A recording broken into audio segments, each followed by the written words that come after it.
Hi friends, welcome to my YouTube channel. ಹೇಗಿದ್ದೀರಾ ಎಲ್ಲ? ನೀವೆಲ್ಲ ಆರಾಮಾಗಿದ್ದೀರಾ ಅಂತ ಅಂದ್ಕೊಂಡು ಇವತ್ತು ನಾನು ಒಂದು ಸ್ಪೆಷಲ್ ವಾಂಗಿ ಬಾತ್ ಮಾಡೋದನ್ನು ಹೇಳ್ಕೊಡ್ತಾ ಇದ್ದೀನಿ. ನೋಡ್ಕೊಬರೋಣ ಬನ್ನಿ.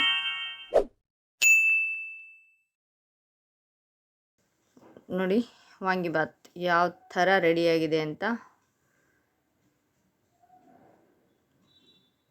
ನಾನಿಲ್ಲಿ ವಾಂಗಿ ಬಾತ್ ಮಾಡೋದಕ್ಕೋಸ್ಕರ ಒಂದು ಪಾವ್ ಅಕ್ಕಿನ ನೀಟಾಗಿ ತೊಳೆದು ಒಂದು ಪಾವ್ಗೆ 2 ಪಾವ್ ನೀರಿಟ್ಟು ಕುಕ್ಕರಲ್ಲಿಟ್ಟು 3ರಿಂದ 4 ವಿಸಿಲ್ ಮಾಡಿಸ್ಕೋತೀನಿ ಕುಕ್ಕರಲ್ಲಿ. ನನಗೆ ವಾಂಗಿ ಬಾತ್ ಮಾಡೋಕ್ಕೋಸ್ಕರ ಇಲ್ಲಿ 2 ಹಸಿಮೆಣಸಿನ್ಕಾಯಿ, ಕ್ಯಾರೆಟ್, 1 ಆಲೂಗೆಡ್ಡೆ, 2 ಕ್ಯಾಪ್ಸಿಕಮ್ಮು, ಹಾಗೆ ಸ್ವಲ್ಪ ಒಗ್ಗರಣೆಗೆ ಗೋಡಂಬಿನೂ ತೊಗೊಂಡಿದ್ದೀನಿ. ಇಷ್ಟನ್ನು ಹಾಗೆ ಇಲ್ಲಿ ಒಂದು ಅರ್ಧ ಕಟ್ಟು ಮೆಂತ್ಯ ಸೊಪ್ಪನ್ನು ಬೆಳೆಸಿ ಸ್ವಲ್ಪ ಉಪ್ಪು ಹಾಕಿ ನೀರಲ್ಲಿ ನೆನೆಸಿಟ್ಕೊಂಡಿದ್ದೀನಿ. ಇದು ನೆನೆಸಿಟ್ಕೊಂಡು ಚೆನ್ನಾಗಿ ಕಟ್ ಮಾಡಿ ಇಟ್ಕೊಂಡಿದ್ದೀನಿ ತೊಳೆದು. ಇಲ್ಲಿ ಒಂದು ಕಡಾಯಿ ಬಿಸಿ ಮಾಡಿಕೊಂಡು ಒಂದು 4 ಟೇಬಲ್ ಸ್ಪೂನಷ್ಟು ತುಪ್ಪ ಹಾಕ್ಕೊಂಡಿದ್ದೀನಿ. ತುಪ್ಪ ಬಿಸಿ ಆದಮೇಲೆ ಸಾಸಿವೆ ಹಾಕ್ಕೊಂಡು ಸಾಸಿವೆ ಚಟಪಟ ಅಂತ ಸಿಡಿದ ಮೇಲೆ ಕಡಲೆಬೇಳೆ, ಉದ್ದಿನಬೇಳೆ, ಹಾಗೆ ಹಸಿಮೆಣಸಿನ್ಕಾಯಿ, ಕರಿಬೇವು ಎಲ್ಲ ಕೆಂಪಗಾಗೋ ತನಕ ಇಲ್ಲಿ ಹಸಿಮೆಣಸಿನ್ಕಾಯಿ ಒಂದು ಬ್ಯಾಡಗಿ, 1 ಖಾರದ ಮೆಣಸಿನ್ಕಾಯಿ ಮತ್ತು 2 ಹಸಿಮೆಣಸಿನ್ಕಾಯಿ, ಒಣಮೆಣಸಿನ್ಕಾಯಿ, ಹಸಿಮೆಣಸಿನ್ಕಾಯಿ ಎರಡೂ ಕೂಡ ಹಾಕ್ಕೋತಾ ಇದ್ದೀನಿ. ನೋಡಿ ಎಷ್ಟು ಕೆಂಪಗಾಗೋ ತನಕ ಹುರ್ಕೋಬೇಕು. ಹುರ್ಕೊಂಡಾದ್ಮೇಲೆ ಏನು ಕಟ್ ಮಾಡಿ ಇಟ್ಕೊಂಡಿದ್ವಲ್ಲ ಮೆಂತ್ಯ ಸೊಪ್ಪನ್ನ ಅದನ್ನು ಕೂಡ ಆ್ಯಡ್ ಮಾಡಬೇಕು. ಸ್ವಲ್ಪ ಅರಿಶಿನ ಹಾಕ್ಕೊಳ್ಳೋಣ. ಅರಿಶಿನ ಹಾಕ್ಕೊಂಡು ಚೆನ್ನಾಗಿ ಫ್ರೈ ಮಾಡ್ಕೊಳ್ಳೋಣ.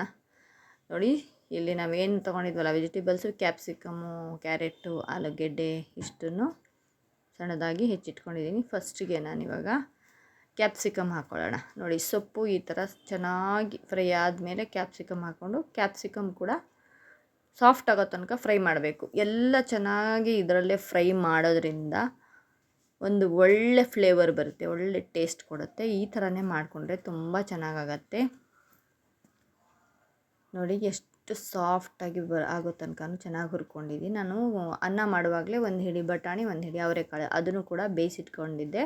ಈಗ ಅದನ್ನು ಆ್ಯಡ್ ಮಾಡಿದೆ. ನಾನಿಲ್ಲಿ ವಾಂಗಿ ಬಾತ್ ಪೌಡರ್ ಅಂಗಡಿದು ಮತ್ತು ಮನೇಲಿ ಮಾಡಿರೋಂಥ 2 ಕೂಡ ಹಾಕ್ತಾಯಿದ್ದೀನಿ. ಇಲ್ಲಿ ಅಂಗಡಿದೇ ಬಳಸ್ಕೊಬೋದು, ಇಲ್ಲ ಮನೆಯದೇ ಬಳಸ್ಕೊಬೋದು. ನಾನು 2 ಸೇರಿಸ್ತಾ ಇದ್ದೀನಿ.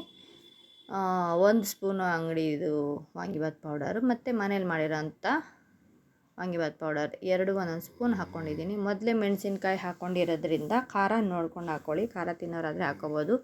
ಮತ್ತು ನಾನು ಏನು ಅನ್ನ ಮಾಡಿಟ್ಕೊಂಡು ಚೆನ್ನಾಗಿ ಕೂಲ್ ಆದಮೇಲೆ ಅದನ್ನು ಕೂಡ ಸೇರಿಸ್ಕೊತಾ ಇದ್ದೀನಿ. ನೋಡಿ ಇವಾಗ ಒಳ್ಳೆ ಮಿಕ್ಸ್ ಕೊಡೋಣ. ಒಂದು ಒಳ್ಳೆ ಮಿಕ್ಸ್ ಕೊಟ್ಟು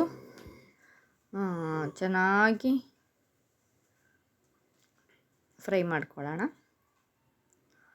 ಆವಾಗ ಚೆನ್ನಾಗಿ ಹೊಂದ್ಕೊಳ್ಳುತ್ತೆ. ನಾನಿಲ್ಲಿ ರುಚಿಗೆ ತಕ್ಕಷ್ಟು ಉಪ್ಪು ಹಾಕ್ಕೋತಾ ಇದ್ದೀನಿ. ಉಪ್ಪು ಹಾಕ್ಕೊಂಡು ಚೆನ್ನಾಗಿ ಮಿಕ್ಸ್ ಮಾಡ್ತಾಯಿದ್ದೀನಿ. ಲಾಸ್ಟಿಗೆ ನಿಂಬೆಹಣ್ಣು ಹಾಕ್ಕೊಂಡ್ರೆ ನೋಡಿ ನಮ್ಮ ವಾಂಗಿ ಬಾತ್. ನಾನಿಲ್ಲಿ 2 ನಿಂಬೆಹಣ್ಣು ಹಾಕ್ಕೊಂಡಿದ್ದೀನಿ. ಯಾಕೆ ಅಂದರೆ ಇಲ್ಲಿ ಹುಣಸೆ ಹಣ್ಣು ಹಾಕೋಲ್ಲ, ನಿಂಬೆಹಣ್ಣೆ ಹಾಕ್ಕೊಳ್ಳೋದ್ರಿಂದ ಉಪ್ಪು, ಹುಳಿ, ಖಾರ ಎಷ್ಟು ಬೇಕೋ ಅಷ್ಟು ನಿಮ್ಮ ಸ್ವಾದಾನುಸಾರ ಹಾಕ್ಕೋಬೋದು. ತುಂಬ ಸಖತ್ತಾಗಿತ್ತು. ಎಷ್ಟು ಟೇಸ್ಟಿಯಾಗಿತ್ತು ಅಂದರೆ ಆ ಮೆಂತ್ಯ ಸೊಪ್ಪು ಹುರಿದಿರೋಂಥ ಘಮ ಬಾಯಲ್ಲಿಟ್ಟರೆ ಹಾಗೆ ಘಮ ಬರ್ತಾಯಿತ್ತು. ಅಷ್ಟು ಚೆನ್ನಾಗಿತ್ತು. ಇದೇ ಥರ ನೀವು ಮಾಡ್ಕೊತೀನಿ. ನಿಮ್ಮ ಫ್ರೆಂಡ್ಸು, ಫ್ಯಾಮಿಲಿಗೆಲ್ಲ ಶೇರ್ ಮಾಡಿ. ಹೇಗಿತ್ತು ಅಂತ ನನ್ನ ಕಮೆಂಟ್ ಬಾಕ್ಸಲ್ಲಿ ತಿಳಿಸಿ. ಲೈಕ್ ಮಾಡಿ, ಶೇರ್ ಮಾಡಿ, ಕಮೆಂಟ್ ಮಾಡಿ, ಸಬ್ಸ್ಕ್ರೈಬ್ ಮಾಡಿ ನನ್ನ ಚಾನಲ್ಗೆ. Thank you for watching. Bye.